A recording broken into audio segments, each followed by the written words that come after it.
कहा जाता है कि जैसे भारत में जाति भेद है वैसे ही पश्चिम में रंग भेद है। शायद कहने वालों का आशय यह होता है कि हर समाज में भेदभाव का कोई न कोई अनिवार्य रूप अस्तित्व में होता ही है। भारत के संदर्भ में देखा जाए तो क्या यहाँ पर सिर्फ जाति भेद है, रंग भेद नहीं है, परंतु वास्तविकता कुछ और ही है, क्योंकि भारत भी रंग भेद से अछूता नहीं है।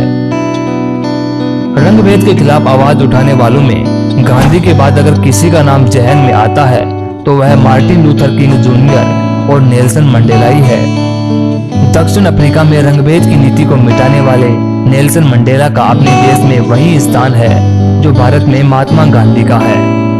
उनके सौम्य चेहरे पर हमेशा ऊर्जा बनी रहती और हवा में लहराती दाहिने हाथ की मुट्ठी बंधी होती। मंडेला के एक एक शब्दों में जादू हुआ करता था और सुनने वाले लोग उनकी बातों पर मनमुग्ध हो जाया करते थे। अगर वैश्विक स्तर पर रंगभेद की बात की जाए तो दक्षिण अफ्रीका और भारत के साम्राज्यवाद, उपनिवेशवाद, नस्लीय भेदभाव और रंगभेद के खिलाफ साझा संघर्ष रहा है और शायद इसी कारण ही दोनों देशों के मध्य एक अच्छा जुड़ाव स्थापित हुआ था।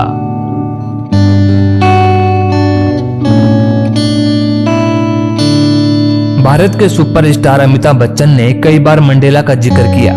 उन्होंने एक बार अपने फेसबुक पेज पर लिखा, नेल्सन मंडेला आधुनिक समय में दुनिया में आने वाले सबसे महान लोगों में शामिल है।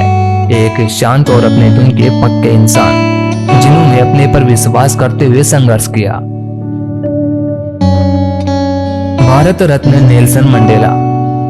भारत का सबसे बड़ा सम्मान पाने वाले नेल्सन मंडेला भारतीय उपमहाद्वीप के बाहर के पहले शख्स बने जब 1990 में उन्हें यह सम्मान दिया गया था। नेल्सन मंडेला दक्षिण अफ्रीका के पहले अश्वेत राष्ट्रपति थे। अपने रंगभेद विरोधी संघर्ष के कारण उन्हें 27 वर्ष जेल में डाल दिया गया था और जब वे 27 वर्ष बाद जेल से छूटे तो जानते हो दोस्तों उन्होंने क्या कहा था? उन्होंने कहा था कि मैं तो 27 साल की लंबी छुट्टी पर गया था। दोस्तों आपको नेल्सन मंडेला की जिंदगी से जुड़ा एक बहुत ही रोचक किस्सा सुनाते हैं। दरअसल यह किस्सा टाइम मैगजीन के एडिटर रिचर्ड स्टेंगल ने नेल्सन मंडेला की आप बीती Long Walk to Freedom book में कहा था। तो चलिए हम आपको उन्हीं के शब्दों में सुनाते हैं। वो कहते हैं कि एक बार मैं और मदीबा, दोस्तों मदीबा मतलब दक्षिण अफ्रीका में लोग प्यार से मंडेला को मदीबा कहते थे। वैसे इस शब्द का मतलब होता है पिता, जहां स्थानीय भाषा में दक्षिण अफ्रीका में इसे ज्यादा यूज में लिया जाता है।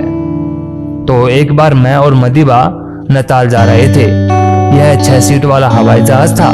मंडेला इस जहाज में बैठे बैठे अखबार पढ़ रहे थे क्योंकि उन्हें अखबार पढ़ना बड़ा अच्छा लगता था और वे हर छोटी से छोटी खबर भी पूरी पढ़ा करते थे। जहाज अपनी गति से हवा में उड़ा जा रहा था।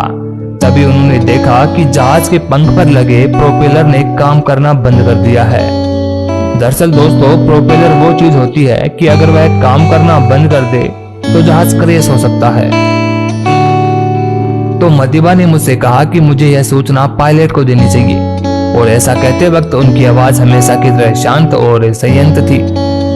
प्रोपेलर बंद होने का मतलब था कि जहाज क्रैश हो सकता है। मैं जल्दी से उठा और पायलट को बचाने के लिए केबिन की तरफ दौड़ा। जब पायलट को बताने के बाद वापस आया तो देखा कि मदीबा अखबार ही पढ़ रहे थे और उन्होंने मुझसे पूछा कि पायलट को बता दिया। तो मैंने कहा कि हाँ, पायलट को पहले ही मालूम चल गया है और वह आपात लैंडिंग के लिए नजदीक एयरपोर्ट से संपर्क करने की कोशिश कर रहे हैं। इतना सुनकर मंडेला फिर से अखबार पढ़ने में लग गए और उनके चेहरे पर कोई भी डर नहीं था। वह एकदम शांत तरीके से अखबार पढ़ने में लगे हुए थे और दूसरी ओर मेरे चेहरे पर मौत का डर साफ तौर पर पढ़ा जा सकता था। वही मदीबा बेखबर होकर जैसे कुछ हुआ ही ना हो अखबार पढ़ रहे थे। जब जहाज को सकुशल उतार दिया गया तो उतरने के बाद मैंने हिम्मत करके मदीबा से पूछा कि आपको जहाज के अंदर डर नहीं लगा था? तो मंडेला का जवाब था कि डर, अरे मैं तो अंदर ही अंदर कांप रहा था, लेकिन अगर तुम्हारे सामने जाहिर कर देता तो पायलट और दूसरे सभी लोग वहां पर घबरा जाते। इस किस्से के ऊपर रिचर्ड कहते हैं कि तब मुझे समझ में आया था कि साहस क्या चीज होती है। अपने डर को चेहरे पर न आने देना ही साहस है, क्योंकि लोग अगर आपको आदर्श मानते हैं तो वहां पर आपका आचरण भी देखा जाता है, और नेल्सन मंडेला यह बात हमेशा याद रखते थे। दक्षिण अफ्रीका में सदियों से चल रहे रंगभेद का विरोध करने वाले महान जननायक नेल्सन मंडेला का जन्म 18 जुलाई सन 1918 को मवेजो ईस्टर्न केप दक्षिण अफ्रीका संघ में हुआ था। इनके पिता गेडला हेनरी मफाकेनिस्वा मवेजो कस्बे के जनजातीय सरदार थे। वैसे नेल्सन के नाम में मंडेला लगा हुआ है, जिसका कुछ दूसरा ही कारण है। दरअसल स्थानीय भाषा में सरदार के बेटे को मंडेला कहते थे, जिससे उन्हें यह उपनाम मिला। इनके पिता ने इनका नाम नेल्सन नहीं रखा था, इनके पिता ने इनका नाम रखा था रोहिल लाला, जिसका वहां की स्थानीय भाषा में अर्थ होता है एक उपद्रवी। उनकी माता मेथोडिस्ट थी। मंडेला ने अपनी प्रारंभिक शिक्षा क्लार्क बेरी मिशनरी स्कूल से पूरी की। उसके बाद की स्कूली शिक्षा मेथोडिस्ट मिशनरी स्कूल से ली। मंडेला जब 12 वर्ष के थे तभी उनके पिता की मौत हो गई थी। नेल्सन मंडेला ने अपनी जिंदगी में एक नहीं बल्कि 3 शादियां की थी, और इन 3 शादियों से उनके कुल 6 संतानें हुई थी। उनके परिवार में 17 पोते पोती थे। दरअसल अक्टूबर 1944 को उन्होंने अपने मित्र व सहयोगी वोल्टर सिसुलू की बहन एवलिन मेस से अपनी पहली शादी की। सन 1961 में जब मंडेला पर वहां की सरकार ने उन पर देशद्रोह का मुकदमा चलाया था, हालांकि बाद में उन्हें निर्दोष पाया गया था, लेकिन इसी मुकदमे के दौरान उनकी मुलाकात अपनी दूसरी पत्नी नोमजामोमिनी मेडिकीजाला से हुई, और वहां पर उन्होंने अपनी दूसरी शादी कर ली। और उसके बाद अपनी जिंदगी के आखिरी पड़ाव में 80 साल की उम्र में उन्होंने ग्रेस मेकल नाम की एक महिला से विवाह किया। राष्ट्रपति बनने से पहले वह दक्षिण अफ्रीका में सदियों से चल रहे रंगभेद का विरोध करने वाले अफ्रीकी नेशनल कांग्रेस और आर्म्ड ग्रुप उमखोतो वे सिजवी के अध्यक्ष भी रहे थे। रंगभेद के खिलाफ संघर्ष की वजह से मंडेला को 27 वर्ष जेल में बिताने पड़े थे।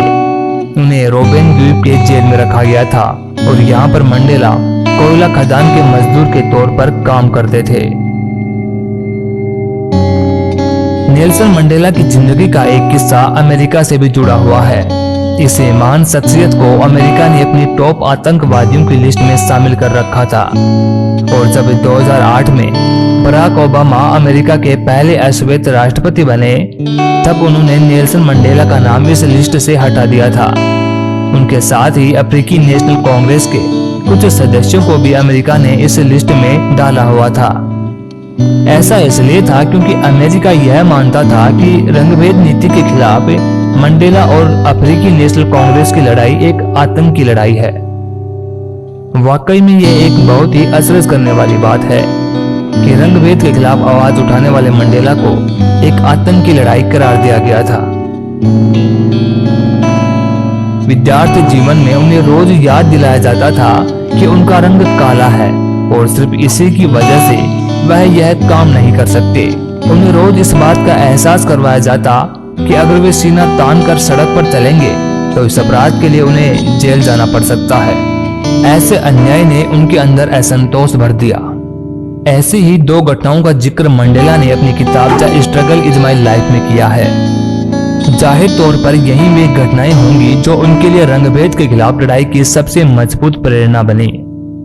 इनमें से पहला किस्सा यूं है कि जब वकालत करने के बाद मंडेला विटकिन सिडेल्सकी एडिलमैन कंपनी में एक वकील के तौर पर भर्ती हुए, तो वहां पर एक गोरी टाइपिस्ट ने कहा कि उनकी कंपनी रंगभेद में यकीन नहीं करती, और जब कोई काला व्यक्ति चाय लेकर आता है तो खुद ही जाकर उससे चाय लेनी होती है।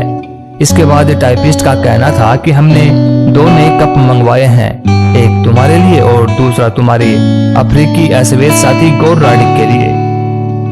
मंडेला के लिए यहाँ तक तो सब कुछ ठीक था, लेकिन एक बार इसी कंपनी में उनके साथ एक ऐसा किस्सा घटित हुआ जिसने मंडेला को अंदर तक झकझोर कर रख दिया। दरअसल कंपनी की वह गोरी टाइपिस्ट जब भी खाली होती थी तब जाकर मंडेला से कुछ काम मांग लिया करती थी। एक बार वे उसे टाइपिंग में कुछ डिटेक्शन दे रहे थे कि एक अंग्रेज क्लाइंट दफ्तर में आया। उस अंग्रेज को देखकर टाइपिस्ट झेप गई और तुरंत मंडेला से बोली, नेल्सन ये लो पैसे और मेरे लिए दुकान से स्वयं को लेकर आ जाओ। इन घटनाओं ने मंडेला को वास्तविकता से एहसास करवा दिया था कि समाज में काले लोगों की क्या इज्जत है। नेल्सन मंडेला बहुत हद तक महात्मा गांधी की तरह अहिंसा के समर्थक थे। उन्होंने गांधी को अपना प्रेरणा स्रोत माना था और उन्हीं के आदर्शों पर चलते हुए अपना संघर्ष आगे बढ़ाया। उन पर महात्मा गांधी का प्रभाव इस हद तक था कि उन्हें साउथ अफ्रीका का राष्ट्रपति और यहाँ का महात्मा गांधी कहा जाने लगा। भारत और साउथ अफ्रीका के बीच तो मंडेला और महात्मा गांधी की याद में एक क्रिकेट सीरीज तक हो चुकी है। जिस समय मंडेला का निधन हुआ उस समय पूरे देश ने मंडेला के साथ साथ गांधी को भी याद किया था। दोनों का एक ही संघर्ष एक जैसा रहा और दोनों के आदर्श एक जैसे थे, इसलिए आज भी दोनों पूरी दुनिया के आदर्श और प्रेरणा स्रोत बने हुए हैं। मंडेला इस दुनिया में एक युग के तौर पर जाने जाएंगे। दक्षिण अफ्रीका का इतिहास उनके पहले और उनके बाद के काल के तौर पर तय किया जाएगा। वह किसी सरहद में बंधने रहने वाले शख्स नहीं थे। भारत रत्न के बाद उन्हें पाकिस्तान का सबसे बड़ा सम्मान निशाने पाकिस्तान भी मिला। मंडेला भारत के भी थे, पाकिस्तान के भी थे, वह चीन और अमेरिका के भी थे, वो तो पूरी दुनिया के थे। दक्षिण अफ्रीका के पूर्व राष्ट्रपति नेल्सन मंडेला का 5 दिसंबर 2013 को निधन हो गया। वे 95 साल के थे। सितंबर में अस्पताल से छुट्टी मिलने के बाद उनका घर पर ही इलाज किया जा रहा था। उनकी मौत की सूचना दक्षिण अफ्रीका के राष्ट्रपति जेकब जुमा ने इस प्रकार दी थी। साथियों, हमारे प्यारे नेल्सन मंडेला हमारे लोकतांत्रिक राष्ट्र के संस्थापक राष्ट्रपति हमें छोड़कर चले गए हैं। 5 दिसंबर को रात 8:50 पर वे अपने परिवार के बीच थे और तभी हमें अलविदा कह गए। हमारे राष्ट्र ने अपना सबसे महान सपूत खो दिया है। हमने अपना पिता खो दिया है। हम जानते थे कि एक दिन ये दिन भी आना था, लेकिन हमें जो क्षति हुई है वो अपूरणीय है। दोस्तों, अब हम आपको बताते हैं नेल्सन मंडेला के कुछ अनमोल विचार। मैं जातिवाद से बहुत नफरत करता हूँ। मुझे यह बर्बरता लगती है, फिर चाहे वह काले व्यक्ति से आ रही हो या गोरे व्यक्ति से। मेरी सफलता को देखकर कोई राय मत बनाइए। आप देखिए कि मैं कितनी बार गिरा हूं और फिर दोबारा कैसे अपने पैरों पर खड़ा हुआ हूं। अगर आप एक आदमी से उस भाषा में बात करते हैं जिसे वह समझता है तो वह उसके दिमाग में जाती है। वहीं अगर आप उसकी अपनी भाषा में बात करते हैं तो वह उसके दिल में उतरती है।